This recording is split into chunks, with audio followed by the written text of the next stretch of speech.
so let's get started with this monthly market report. I'm excited to be back to give you your next update. You know, we're actually at about the middle of the year right now. So I'd like to start off with this quote with what's happening right now, and then we'll talk about what's coming for the second part of this year. So this first quote that I'd like to share with you, this month's overall home buyer demand rating equaled 86 on a 0 to 100 scale, down from 88 last month and marking the first sequential decline since November. That's from the Zelman's June broker report. And Zelman being someone that we really can listen to, they're a trusted resource with information. And this really talks about this beginning of June where we're talking about buyer demand is starting to wane a bit.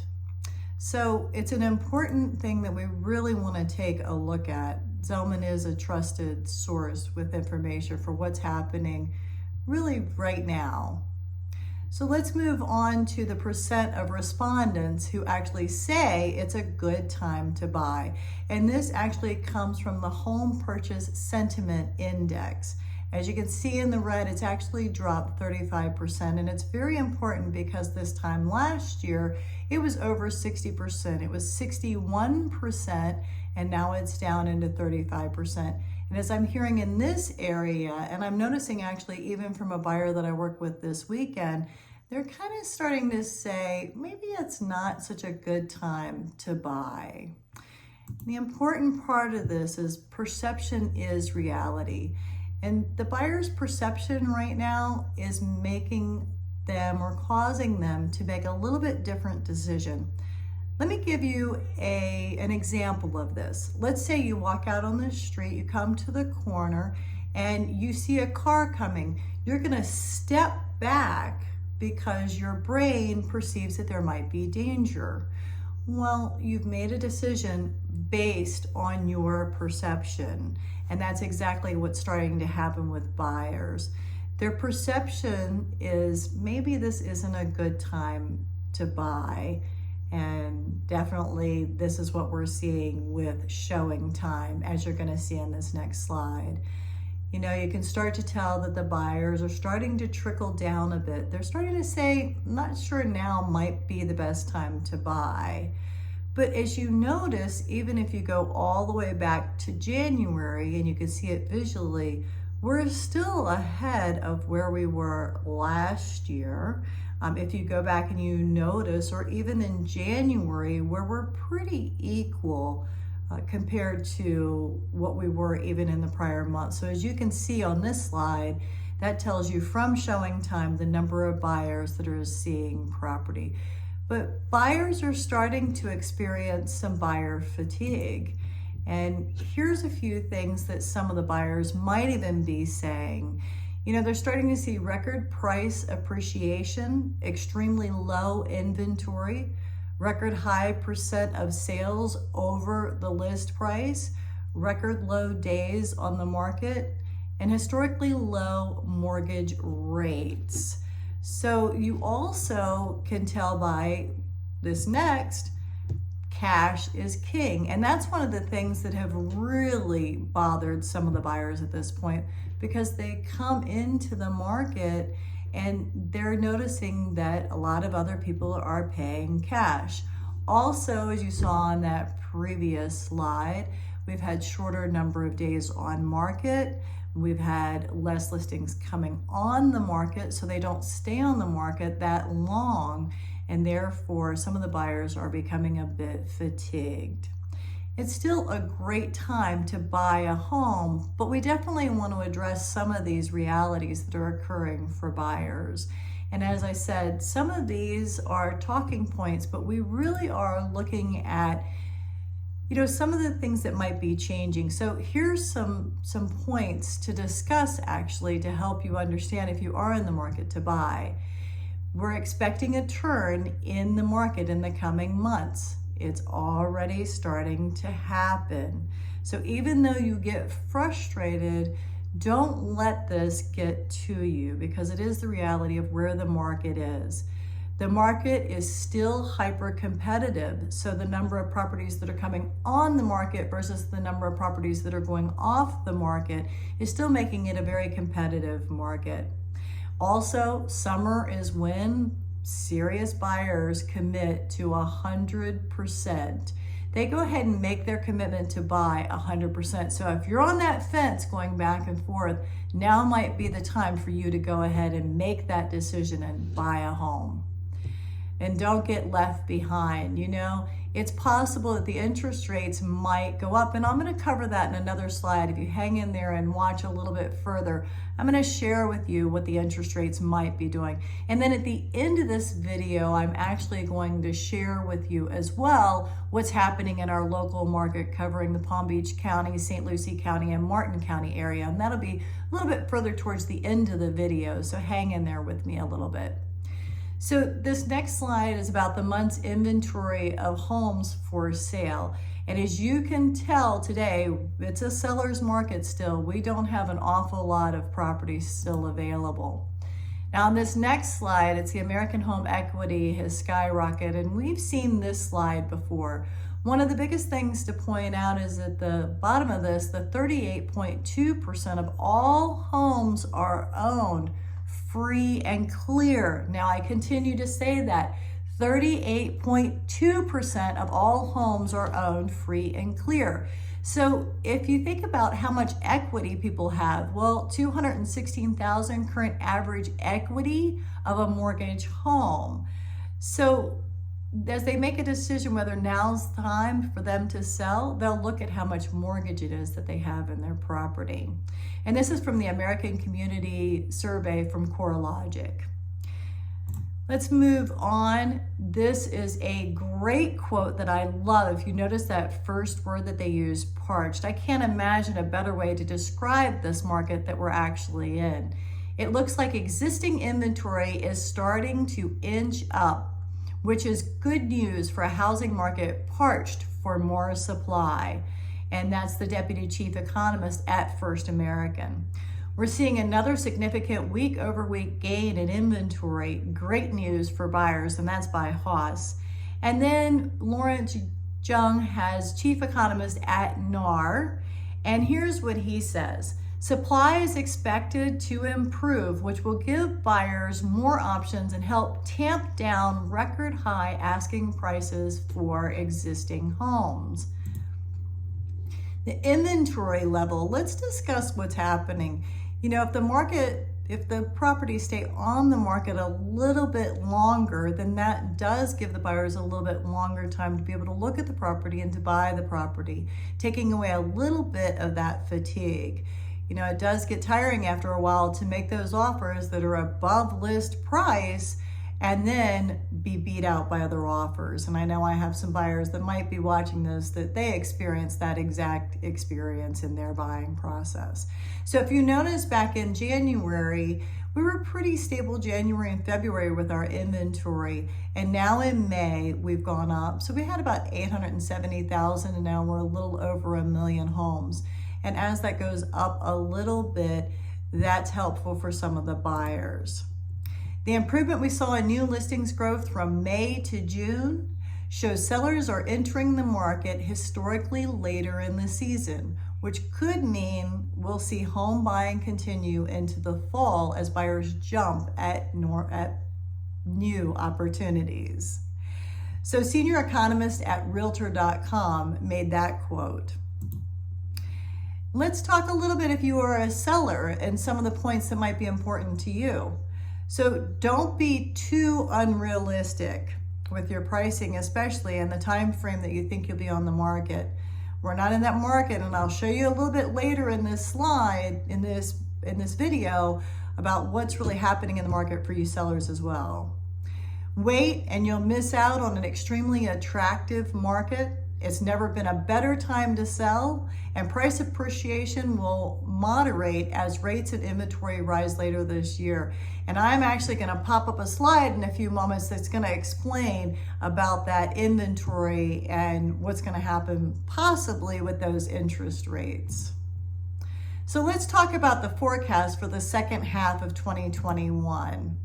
Well, here's something that's important for buyers, and it's important for sellers as well. The mortgage rates are looking like they're going to go up. So we're looking at mortgage rate projections in the third quarter of 2021. Freddie Mac says 3.3, Fannie Mae says 3.0, and then you've got NAR at 3.2, and with an average of all four being at 3.17%. And as you look through this slide, in the fourth quarter, 3.37%, 2022, the first quarter, 3.47, and then 2022, the second quarter looks like 3.57%. So as you notice, these are inching up, up, and up. Well, when the interest rate goes up, it means that the affordability of a home might go down for a buyer, which means that you might have been able to get a little bit more for your house previously, but the buyer can't qualify if it goes up by about 0.5%. And we'll get into that again some more a little bit later. So the home price forecast, we're still anticipating an 8.9% average of all forecasts. As you notice, Zelman 10.6% appreciation. Let's see, 10.3, NAR's at 9.2, Fannie Mae at 8, and the lowest would be Freddie Mac at 6.6%. So we're still anticipating the prices going up for the rest of 2021. Hang in there with me for a moment, because I have some other information to explain to you. Here's builder confidence, though. It's slipping just a bit. We had all those issues with the lumber and the labor and the land concerns. We can't find land in this whole area. You know, in this local area, in Port St. Lucie as an example, I had clients in from Connecticut, and they couldn't believe the price of land as they went to a new home builder, and they realized that maybe a parcel of land now might cost them $80,000 to $100,000 just for the land. That's not counting the amount that it costs to build the property.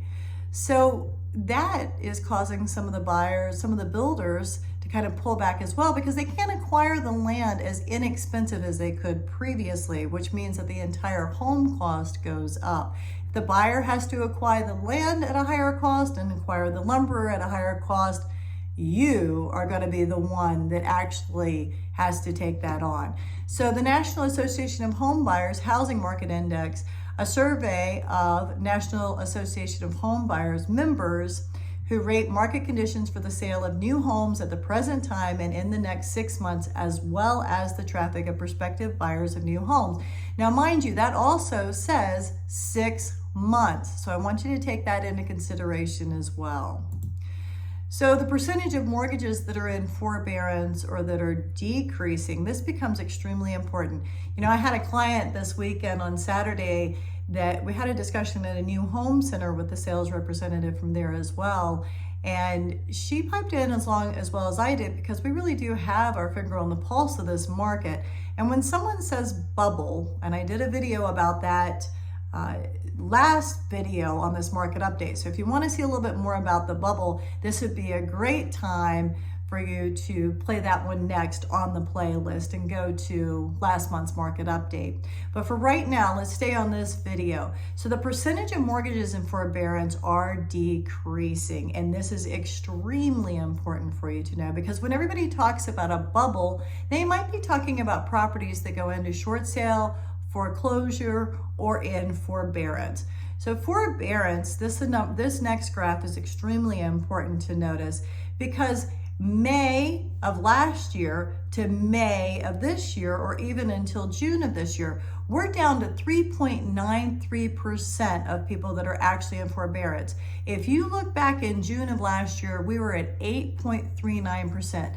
That means we have less people in forbearance now than we did actually in the past. The share of mortgages in forbearance with less than 10% equity.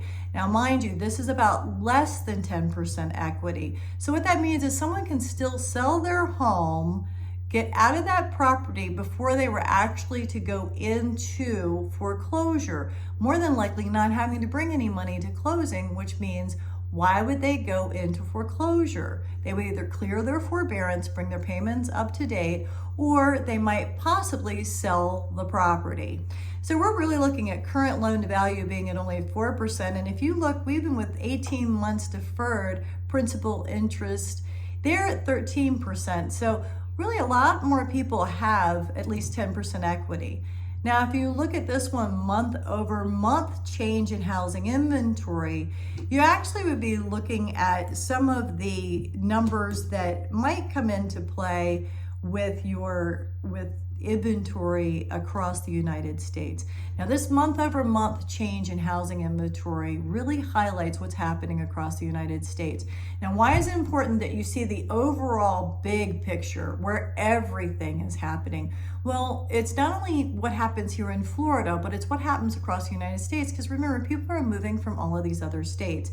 Now, I was explaining to one of my clients that up in Connecticut, they were a bit in the red and they didn't understand what that meant. So I'm actually going to send this video to you because it's very important. It means that less than 10% inventory, you're at a minus 10%. Greater than minus 10%. Down here in Florida, we're at about 1.3, and the overall in the United States is about 8.8%. That's the month over month change in housing inventory, which means houses coming on the market to be able to be sold. So this is very important. If you're coming from another state and you want to put your house on the market and you're not sure, so you come down to Florida, you find the new home that you want to buy. This might tell you a little bit about what's going to happen with your house in a different state. So I would pay close attention to this as well, especially if you're selling from another state and you're coming down here. It's really important to reach out to me first. Let's discuss the area. There's so many tours and things I can do to really help you get through this.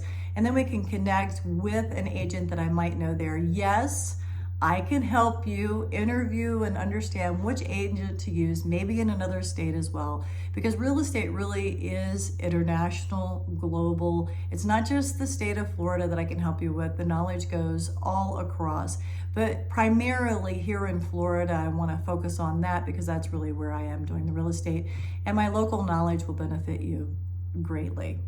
So let's move on to our next slide. The only place where McBride told me he could envision a bubble bursting are locations where urban residents bought second homes in a panic, only to have the urban core quickly get vaccinated and normalize in 2021. We might see some price declines in the second home areas like small towns in New England and other beach towns on the East Coast. But even there, we just might see a shift where more people decide that they like owning second homes, and that's from The Atlantic.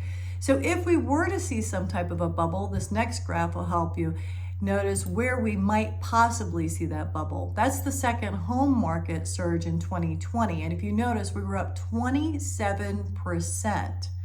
That was an awful lot of second home purchases. But a lot of those people might just choose to go ahead and keep that second home. I mean, I've owned second homes before, and you might know somebody else who has, and it's kind of nice to get away. So we'll see how that gets to play out. But if we were talking about any sort of a bubble, this might be the location where we would see a bubble. And here's the home sales forecast to increase nicely in 2021 and do well in 2022. So if you notice, the 2020 total home sales was 6.5 million. 2022, we're up at 7.5 million Freddie Mac actually is at 6.7, forgive me, and Fannie Mae is at 6.5, but if we do the overall, it's about 6.5. One of the only reasons that we won't get to those higher numbers in 2021 would simply be because we just don't have the inventory to sell. We just don't have as many sellers selling, which I have a remedy for that as well. So if you want to stay till the end of this video or leave me a comment below, we could talk about flex financing, and that just came up in a conversation I was on today, where you might be able to stay in your home. I can help you buy your next home, and then we can sell the home that you're in. It's really important that I find out what you want to buy first before we list that property, because I don't want you to ever get that fear that some of the other homeowners might be fearing right now. So we have a bridge for that. So I'll discuss that a little bit later. You can comment below, send me a message, whatever works. But I'd love for you to reach out to me for that information. Moving on though, home buyers, interest rates are still historically low, though they are inching their way up. Housing prices have spiked during the last 6 to 9 months, but we don't expect them to fall soon. And we believe they are more likely to keep rising. If you're looking to purchase a new home, conditions now may be better than 12 months hence. And I was explaining this to the buyer this weekend as well, that if that interest rate goes up, do you know how much that will change your mortgage payment if you're doing a mortgage? Again, as we've talked, cash is king. There's a lot of cash buyers in this market, but if it inches up a little bit, there could be some changes. Now that quote is by JP Morgan, and as I've always told you before, I bring you information that as much as I possibly can to share with you from other sources rather than just myself. So headlines, they do more to terrify than they do to actually clarify. And the home equity cashed out by refinance in the billions. So this is talking about our home equity in properties. Remember, when we go back to that other slide, it was 38.2% of homeowners have equity in their homes. They own their home free and clear, not even just equity. So if they have equity in their home, there would be no reason for them to go into foreclosure. There would be no reason for them to not cash out. Maybe they'll choose to sell their property. There's so many things that they can do once you have that equity in your home. I think that makes a bit of a difference. So let's move on to our X. And as you notice how low that is in this quarter, 2021, we are so low. If you go back during 2005, 6, and 7, that's when everybody was pulling the equity out of their house and they were buying that second home, or they were buying that jet ski or whatever it might have been. And if you compare that time frame to now, 2021 quarter, you notice how low we are because we're right there in the green on that slide. I might even just leave that slide right up here so that you can take a look at the difference, the red versus the green. Let's move on to our next. For quarter 1, 2021, the net equity extraction was $41 billion, or 0.8% of disposable personal income. This is nothing like the amount of equity extraction during the housing bubble as a percent of DPI, which is the disposable personal income. That's by Bill McBride calculated risk. Monthly mortgage payments increased significantly. And you might be seeing that the mortgage payments are going up a bit because people are finding some things that they actually want more. Maybe this is where that home office comes in, or maybe that's where some other part comes into play, maybe that home gym. Now, let's talk about the Housing Affordability Index from 1990. Yes, I'm going back to 1990 until today. And so if you go all the way back into 1990, you look at that low number of 108, and this is actually from NAR, the National Association of Realtors, and we're at 158 today. Now, you will notice 2009, 2015, those years when distressed properties dominated the market, we were up to 197, saying that housing was extremely affordable during that time. But realistically, where we're at now, I mean, when people do a comparison and they say houses aren't as affordable as they were, well, the important thing is to know compared to when, because the houses now are much more affordable than they were, let's say maybe in 2006 as an example, or maybe in 1998 as an example, or maybe, we go back to whatever year. So in 2009, they say from NAR that houses were not as affordable as they are now. So houses are still considered very affordable now. These outsized increases have raised concerns that a home price bubble is emerging. Remember, we talked about this bubble before. However, conditions today are quite different than in the early 2000s, particularly in terms of credit availability. If you've tried to apply for a loan lately, you know about that one. The current climate house prices instead reflect strong demand amid tight supply, helped along by record low interest rates. That's the 2021 State of the Nation's Housing, and that's a quote from them. So not even just what I'm saying to buyers and sellers about a housing bubble, but that's being quoted by others in the marketplace as well. So what's at stake right now? Well, the forecast for housing appreciation will begin to return to historical normals. And this is extremely important and something that if you've ever worked with me before, you've heard me say, on average is about 3 to 4% per year. So if your home goes up by about 3% to 4% per year, that's a normal or an average.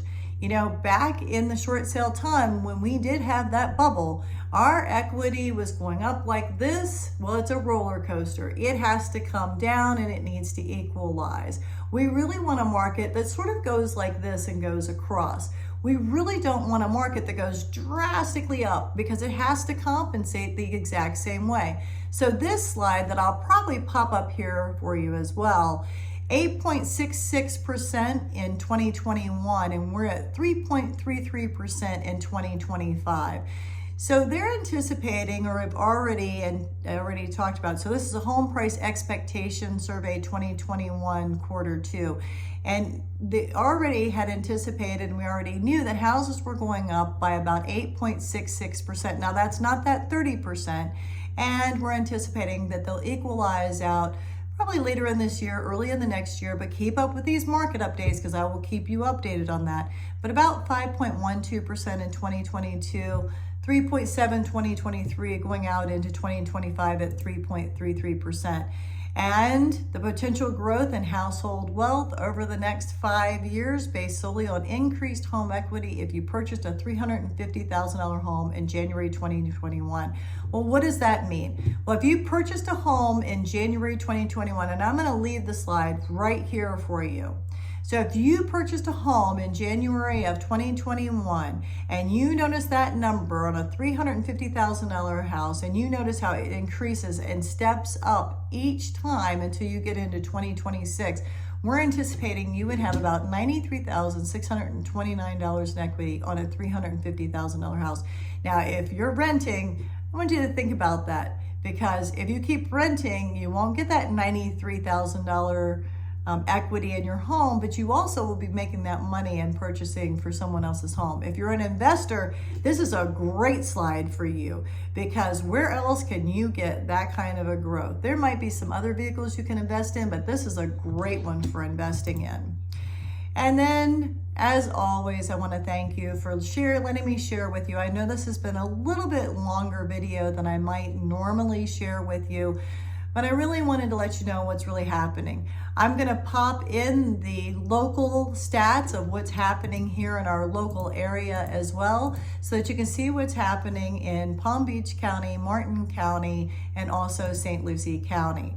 I will do a second video on that so that you can either play to the next video, or you may have come across that one first and want to come back to this one, whichever way works for you. I hope you have a great day. Thank you for being here with me.